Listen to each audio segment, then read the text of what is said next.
So, Ronnie, thanks for being the voice of the Mangawhai show and doing that great music that's in there. But I need your help on something else. I've had a few people who've given me a few hassles about my pronunciation of the name of our town. Now, is it Mangawhai? Is it Mangawhai? You seem to be the man to know. Tell me, how should I be saying the name of the town? Well, good afternoon, Richard. Interestingly enough, the full name for the area is actually Mangawhai, but that's probably a bit too much for most people to try and use on a daily basis. It's become the renowned Mangawhai for a while, but I would suggest that a really nicely rounded Mangawhai is the way to go. So, Mangawhai? Yeah, Mangawhai, as in you might want to think of the phrase or the word mung beans, Mangawhai. Some Mangawhai. people, Mangawhai, if you want to be a little bit more formal, and that normally pertains if you're perhaps in some sort of group that does have some local tangata whenua, you might want to be a little bit more considerate by saying Mangawhai. If you're in a very formal cultural setting, you would probably revert to Mangawhai, which even a lot of local Māori would probably not even be that familiar with. It's a very old name for the area, and it relates to the 18th, early mid 18th century rangatira who survived a number of battles in the area. Wow, you learn something every day. That's really interesting. Thank you. If people want to look it up, it's pretty easy to reference it. Just put in a Google search. It's pretty simple, and you can find out a bit more. But generally, if you take a little bit of a time with the Māori language, the expression is on the vowel. The language bounces along on the vowels with the odd early harsh consonant, which is one of the reasons why people who speak French, Spanish, Latin, Italian, Japanese find it very easy to pronounce Māori and Polynesian words easily because their languages all bounce along on the vowel. Hence, wow. Mangawhai or Whakatane or Whangarei. And the very first consonant or the little clutch of consonants can be quite harsh, but then it softens as the word. Anyway, there's a few clues. There's a few ideas. Thank you so much for your help on that, Ronnie, and we better get on with the show. Absolutely. All the best, and talk soon. Kia ora. You are listening to The Mangawhai Show with host Richard Edwards.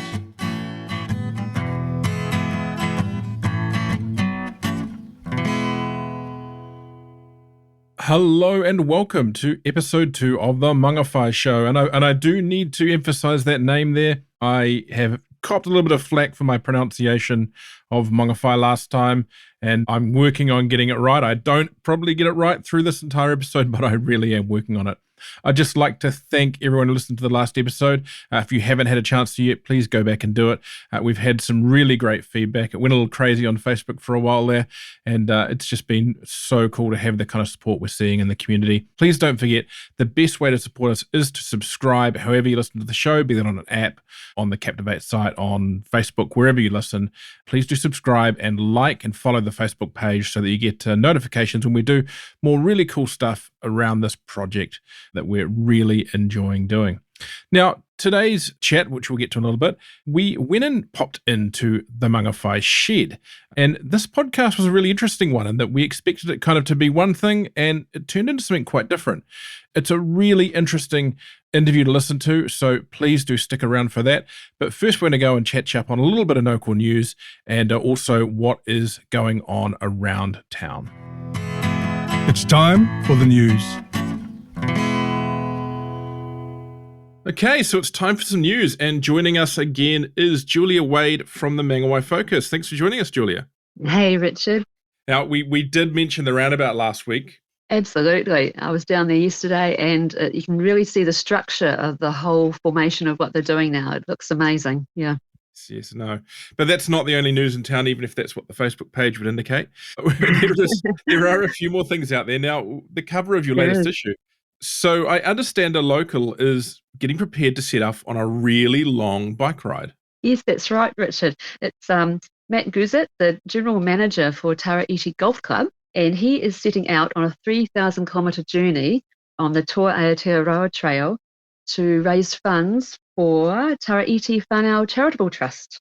That's going to take him quite a while, I imagine. Well, he's aiming on doing it in 25 days, which means he'll be riding up to 150 kilometres a day and camping along the way. Yeah. And that'll be on trails rather than kind of off-road. That must add quite a lot to the challenge. Yeah. Yes, it does. And I think it also is a ferry ride as well to get across certain rivers, and it goes down the back routes of the country. Yeah. So I understand you feature this month, you're looking at something a little fishy. That's right. On page 30, we have a feature regarding the health and sustainability of the local scallop beds, especially in light of the government's recent sea change plan and how this may affect Bream Bay and the Mangawhai beds. And it has also details of scallop sex in the feature. Ooh, that's a little saucy for a local paper. Yeah. Now, I understand you've got an update on the local vaccination drive, which I was looking at the numbers yesterday, seem to have started to come up a little. Yes, they have. I talked to someone from Mangawhai Pharmacy. They have last week, and they have a trained staff there who can give the COVID vaccination for locals. They've been going a month, Richard, and they have, well, on Friday, there was like about 1,300 jabs have been given out already in that month, and they've been very busy. Brilliant. It's great that Mangawhai's now got a semi-permanent kind of vaccination station. And so I understand local pastime that's popular with many is making a bit of a return. Yes, that's right. Cricket is making a comeback to Mangawhai thanks to Warren Stott, who is apparently a very experienced person in cricket. And all the details can be found in a story which is written by our own editor, Richard Pulvey. Great. I've been seeing the cricket pitch going in down there at the Domain. It looks very impressive. So, of course, if you want to read any of those stories and anything else, don't forget to check out the paper either in your letterbox, I think outside a few stores, and at mangawhaifocus.co.nz. Thanks, Julia. Thanks, Richard. What's on in Mangawhai? So joining us again to talk about what's going on in and around Mangawhai, we have Ruby Mitchell from the Kaipara District Council. Thanks for joining us, Ruby. Thank you. Kia ora, Richard. Now, it's going to be a pretty big weekend this weekend, and I'm hoping to have this out on Saturday morning so people can listen to it. This weekend, of course, we're back in level 2, which means more things can start to go on and people can get out and support those local businesses. Yeah, that's right. Yep. Fingers crossed, eh? So don't forget, all these guys are working under some tight rules now for your safety. So just be kind, I guess, to quote Jacinda when you are out there. I think if you are listening to this on Saturday and you've got the chance to grab a ticket, the last Saturday's club is on at Brooklane Vineyard. I think Tawhai have said they're going to start doing some events soon. So it's so good to have things up and running from the food, drink, and entertainment perspective. It is, and we've been getting such good weather as well. I'm so excited about it. I know. If you're having a chat, if you're having a drink, of course, don't forget, don't drive. I think Mangawhai's also said they're back up and running, so jump on Facebook and book with them if you're gonna go for something like that. But we do have community events, of course, now able to run. So tell us a little bit about those things coming up, those community things that we should be looking forward to. Yeah, sure. So one of the ones on our list, there's quite a few, but one of the ones I'm going to talk about today is the Mangawhai Artist Gallery. They are hosting the exhibition for the Kaipara Art Awards. Now, this has been at Dargaville, and it's going to be at the Mangawhai Artist Gallery for the 12 days starting on Friday, the 5th of November. You've got a chance to go in and see not only the winners of all the various awards, but you can also have your say by voting for the People's Choice. This exhibition will close midday, 16th of November. And then 2 days later, they also got another exhibition opening. It's called Different Perspectives. And the artists are Jan Grover and Kevin Wilcox. They're going to display their work there through to the end of November. So lots to see, lots of stuff to check out at the Mangawhai Artist Gallery. And particularly, I guess, with that competition, great to be able to go out and support those local artists. There's certainly a great art community in Mangawhai. Oh, it's really, really strong, and it's been around for quite a long time, and there's just more and more new people joining it. So it's really cool to see. It's great things to see. Fantastic. Yeah. I guess we're kind of going into the first kind of summer with that new Arts Centre extension finished as well. So that'll be good for displaying more items. That's true. Yeah. What else can we look forward to? Okay, so the other thing that I've got on my plate here is the Weed Action Pīroa Brindlewin's Weed Action Group. They've got a working bee down at Kainui Reserve. That's just off Pearson Street, and it's happening on the third Saturday in November, 1 till 3 p.m. this is a really great opportunity to come down and help them out, pull out all the weeds alongside the reserve, and then that means that they can actually get in and do some appropriate riparian planting there, which will take place next planting season, which is in the winter. They've also, Kind of took us a while there to clarify that this is the weeds you pull out, not the other kind of weed. Because there could be an entirely different weed action group around here as well. Just saying. Yeah, no, that is a very good point. A very good point, Richard. These are other weeds, and yeah, they're going to be pulling them out. The other cool thing that they are doing for the community is that they've provided a weed bin.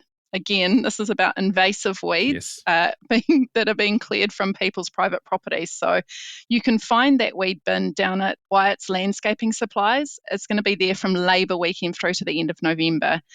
And the bin will be there. It's free for anyone to use. You need to put invasive weeds in there, though. So we're talking about climbing asparagus, which we do see around Mangawhai, unfortunately, Chinese and tree privet, woolly nightshade, moss plant, wild ginger is another one, jasmine.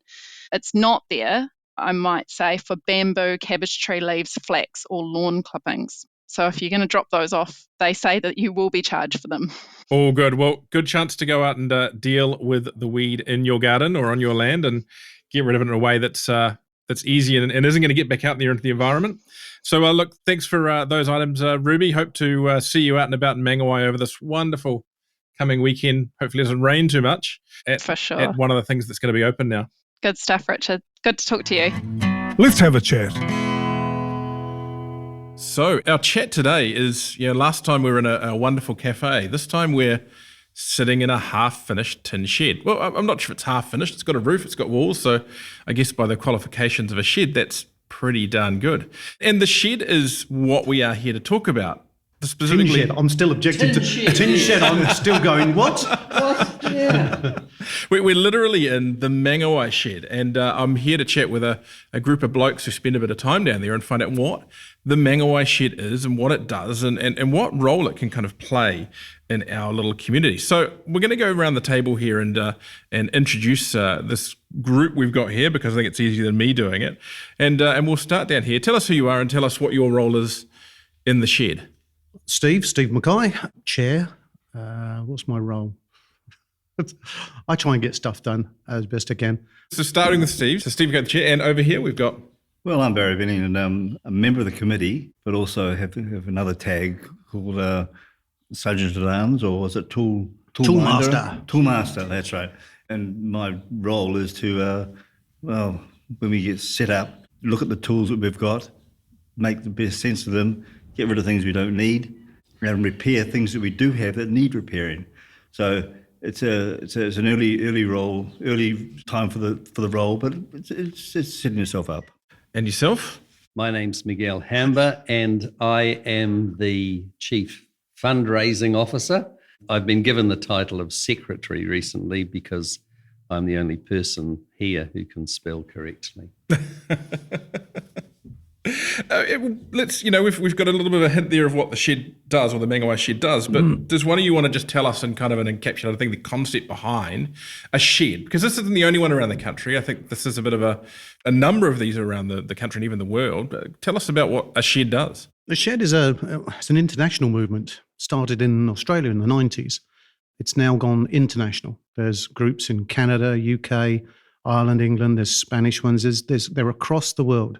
Here in New Zealand, we have about 175.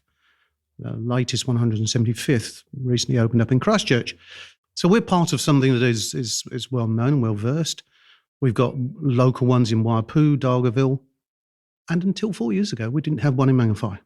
And we saw that as a shortfall. A group of about 4 or 5 of us met in the village hall and said, look, we want a slice of this. There's a need for place where we can commune over our shared passion for making things. And yeah, we got together and we said, let's do that. Let's create the Mangawhai shed.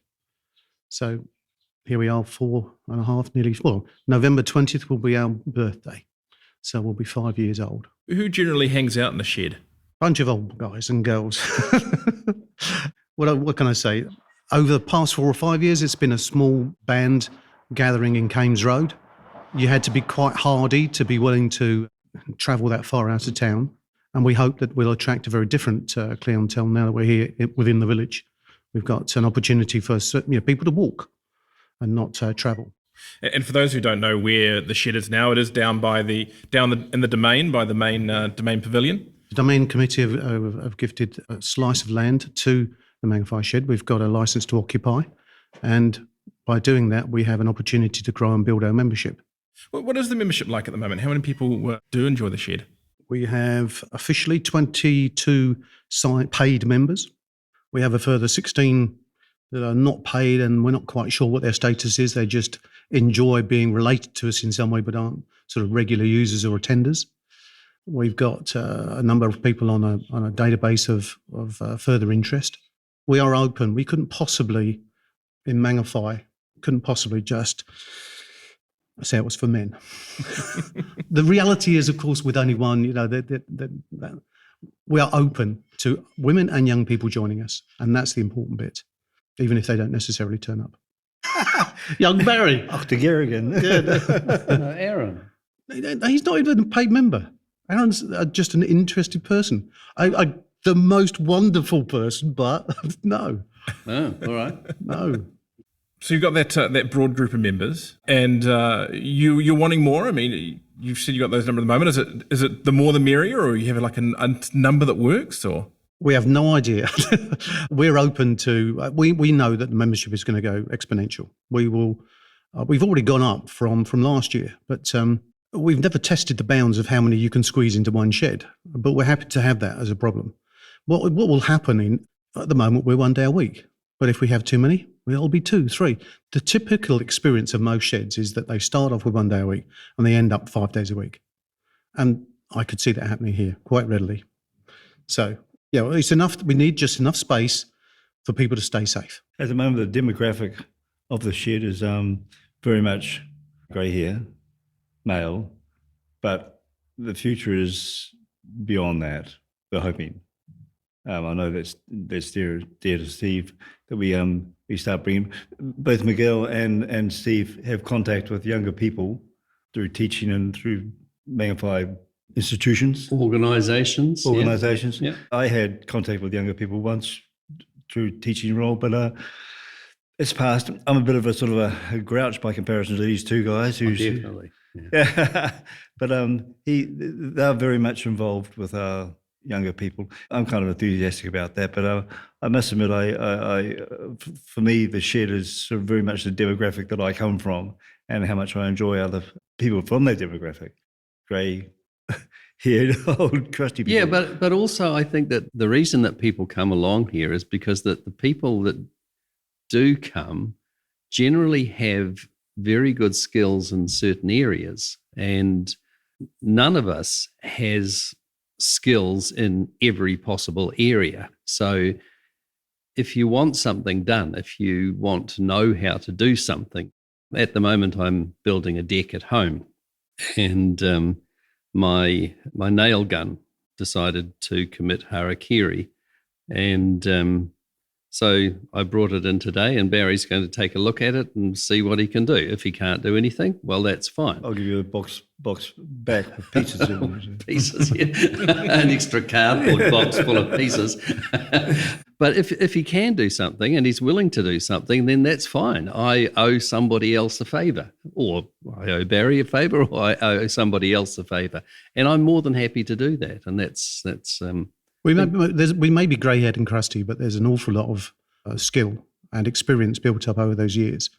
That crustiness has been developed over quite a few industrial years of commercial experience. And I think that when we pool that and bring it together, not only is it useful for us as individuals, as soon as you stick that number of people with that number of skills, the wider community looks at us and goes, could you sort this out for us? We've got community gardeners. The community gardeners, they wanted us to put up their shed recently. Yeah, so we sent a team up. We were able to put this thing together eventually, once we learnt to read the manual. It was a bit like Dad's army, but never mind. It wasn't our finest moment, but we did it. And other people, we built the last 2 Santa floats for the school.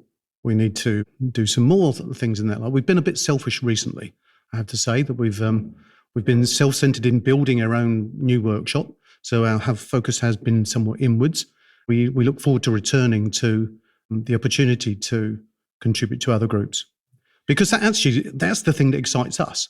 I have to say that, in those 4 years in the workshop, Kames Road, we had many individual projects and they were great. But there was a certain buzz and an extra excitement around the building when we were all focused together. So, for instance, when we built the traps. And then there are other days when there's no saws and drills going, there's all bloody talking and you can't stop them, There's that lovely thing. And in between, when you're rubbing shoulders, you can sort stuff out. It is a brilliant opportunity to if chat. only the world leaders listen to us Yes. more. Yeah, Yes. We are an amazing think tank. So what is it? What is a typical session at the shed? I mean, There is no such thing. typical. At the moment, it's very perverse in the sense that we're focused on building the new workshop. We have a structure, but it has no electricity, has no walls or linings, has no tools, equipment and machinery. So, we've got to, over the next few months, is to focus on establishing what will be. But I can't say there's a typical day. Not really. Tell me some of the projects you have worked on. You've mentioned some already, the floats, the traps. I mean, what kind of work, once this is up and running, will you be wanting to do in here? Is it all building? Is it repairing? Is it... To be fair, at the moment, it's very much focused on carpentry. My background is engineering. So, and of course, over the years, I've always done carpentry, but it'd be good to think if perhaps in the future we would have a lathe in here and a milling machine. So we can provide, that brings sort of safety issues and difficulties like that, but I'm sure we can surmount them. But by and large, carpentry is the main focus. So it's possibly has more of a craft bent rather than sort of more formal processes like engineering.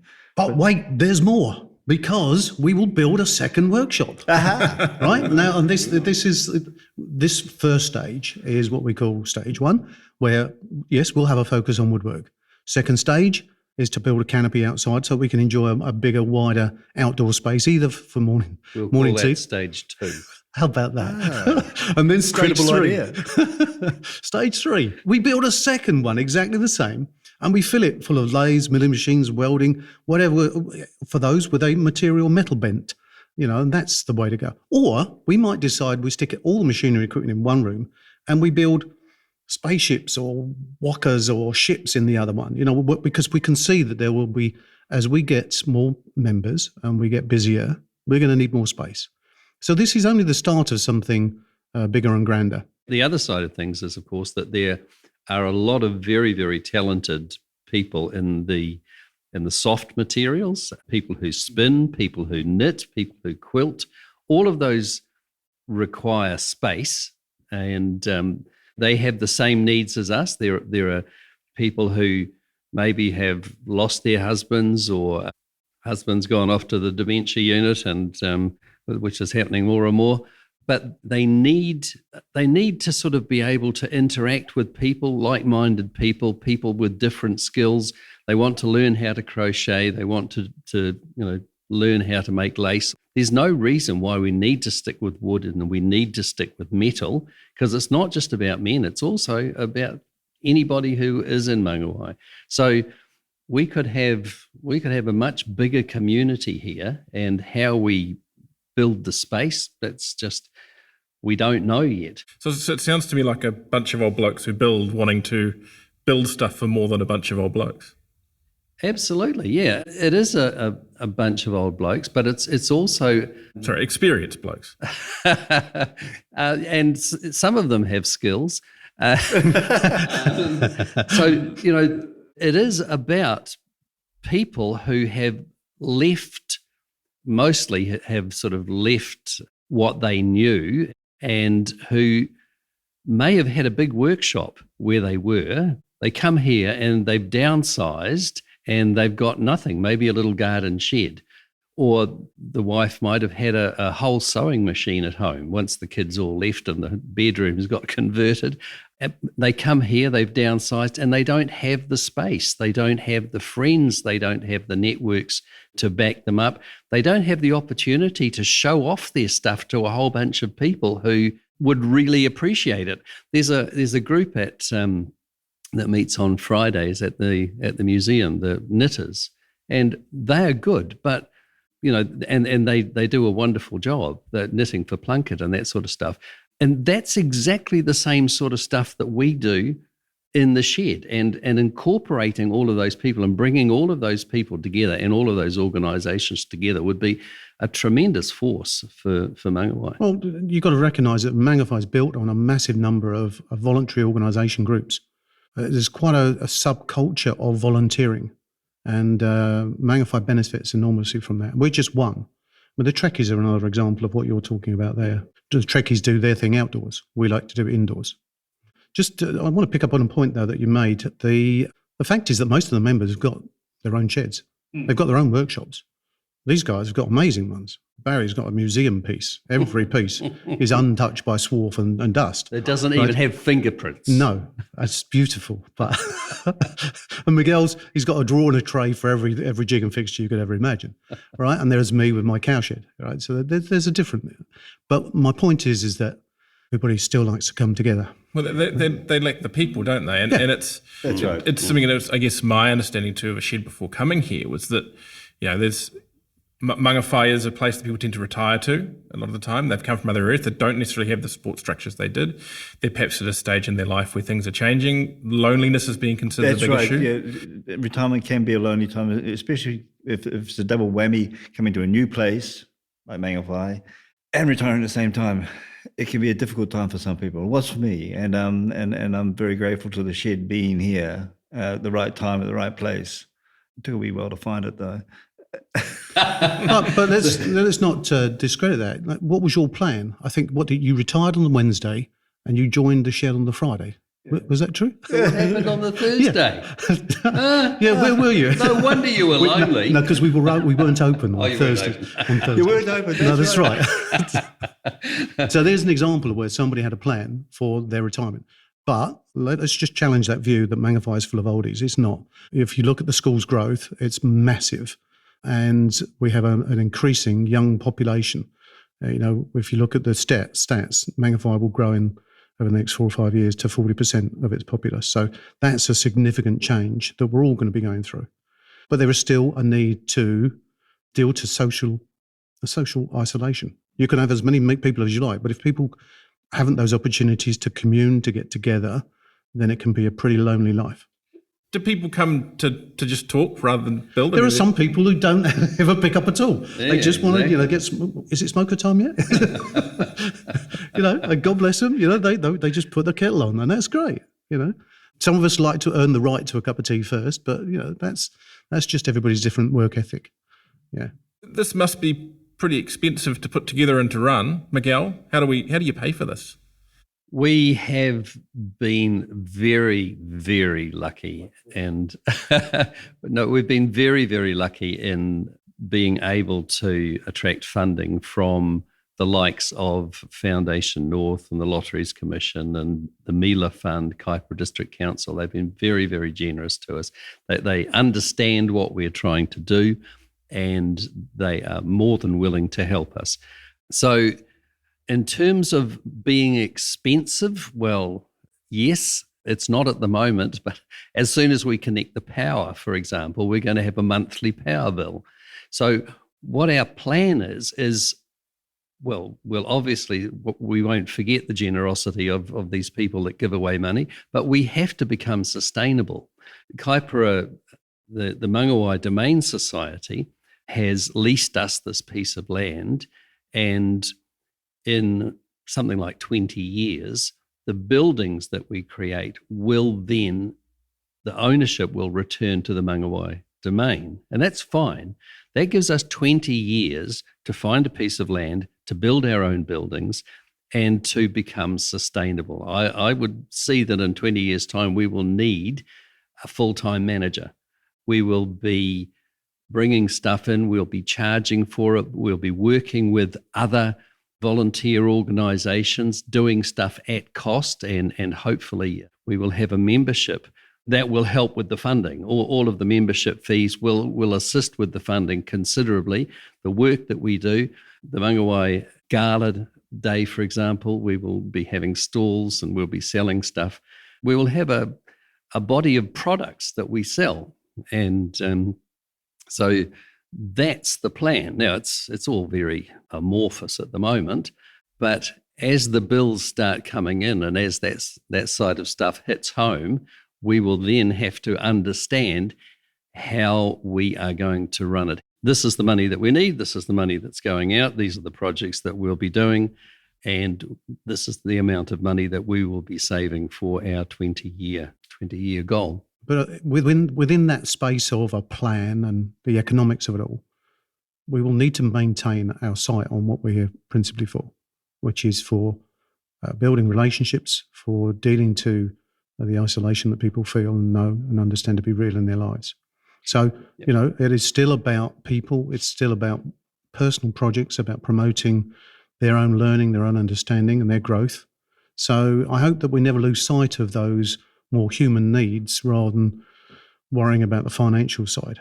Because had we ever put that at the beginning of this project, we would never have started. I certainly would have been scared to death at the notion of spending what is probably 100,000 to produce what we've got to date. I would never have gone there. But we have had so much in kind that whilst this salami has been very large, we've taken it one slice at a time, and then we found people joining in. We have people, local businesses who've gone, yep, we'll come and do that. And it ends up free of charge. And we'll come and do that. And again, it's for the shed, no worries. That container out there that you passed on your entrance is absolutely chock-a-block and full of the contributions from our local community. I get a phone call once or twice a week saying, look, we've got some tools, machinery, equipment, boards, whatever it is. Could you make use of it? Absolutely. Thank you very much. So, we've got to where we are, not through just our own efforts. And I certainly don't wish to belittle the tremendous effort that Miguel's done in terms of raising funds. But we have been ably supported by everyone who just gets what a shed's about. And we would need, and always will, keep an eye on what are our roots and what we're about.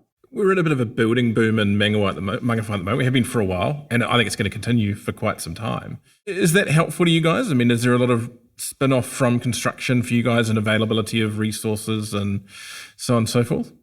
Not particularly. Well, for example, there are a lot of cedar houses being built, and the offcuts of the cedar would be extremely useful. The problem is, at the moment, we can't go asking builders, could you save us your offcuts? Because we've got nowhere to put it. And, because there are a lot of tradies around and very skilled people, we can say to them, could you just move your truck over here and just move that with the HIAB? And they will do it. So it's very useful, but we're not established enough. We're only just becoming established enough so that we can take advantage of those things. And people have heard about us and people are willing to help, but we don't want to be submerged in a tsunami of offcuts and assistance that we can't actually make use of, because in some ways that would... It's counterproductive because a rebuttal sometimes goes against us. So if somebody says you can have our offcuts, we haven't got anything, we put them, they'll be shy to do it again. And we have to wait. Our general answer is yes. Yes, please. Thank you. Thank you very much. That's lovely. And then we worry about it later on. Like as we were just sitting here before, and this person turned up, as Steve said, and he's got 50 sheets of MDF and ply. Do we want it? Well, the answer is yes, we do. Then we have to think about, oh God, what do we do now? Where does it go? We're creative problem solvers, so we'll find a solution. We don't know what it is yet, but as I say, during the whole build, that always happened. I mean, the magical thing about the build was having the right people at the right time, and nobody could have predicted that you had the likes of, say, Steen turning up and, with all these hundreds of years worth of experience in earth moving, being there available to lead us as a team in building the base. And yet there he was, and he was happy to take on the mantle of that leadership role. And I got to learn about profiles and rebar and all stuff that's not been part of my understanding in the past. Now it's easy. I can understand it. So I get my head around it. It's brilliant. you know. He can understand it. He still can't do it, but he can understand it. I'm not scared of it now. This is great. Have you got any projects that you have in mind that you want to tackle in the future? Anything you want to build? Anything in the community you think the community needs? You guys want to put a hammer and saw to? I mean, what's yeah, we've got one, but we can't possibly tell you about it. It's a secret. So, Which one's that? Yeah, I don't even know about it. you do. Oh, I do know about it. It's the most central thing in Mangawhai that comes once a year. Won't be this year, but next year there will be something extraordinary for the members of Mangawhai to see that will be the result of our labour. That's all I can say. Well, that is such a tease to it will just ruin too many. It will just tease. It will upset some children's Christmas if I said too much. You may have just done that. You may have just done that. Look, thank you so much for joining me, guys. That's been a great little chat. I hope anyone who does have an interest in this kind of thing can get in touch. Is there a website or somewhere that people can look at for information about mangawhaished.org, O-R-G, really simple, or Facebook page, Mangawhai Shed. Either will get you the latest news and views on what's going on down at the shed. Or turn up on a Friday morning at 10 o'clock. Or sometimes 9. Sometimes 9. And do you need to bring biscuits or are they already on site? It's always welcome. Yeah, we never turn down biscuits. It's like sheets of plywood. We never turn down those either. Excellent. Look, thank you so much, guys. That's the team from the Mangawhai Shed. And we'll hopefully be seeing you guys around and building some stuff with you in the future. Absolutely. Thank you. Thank you. Thanks again to the team from the Shed for joining us for that podcast. I hope you didn't mind the audio. We were in an open tomb room, so it was a little bit ambiance to it, but I think it was a really, really good interview. So thanks again for listening to episode 2. Please, as I said at the start, don't forget to like, subscribe, share, however you are. Just make sure you're in a position to get updates when we do put out more podcasts. That's so helpful to us all. If you want to get in touch, send us some notes, complain about my pronunciation again, or even volunteer to be an interview subject on the show. Throw me a line, richard@themangawhaishow.co.nz, and we'll see you again in 2 weeks with another great local interview.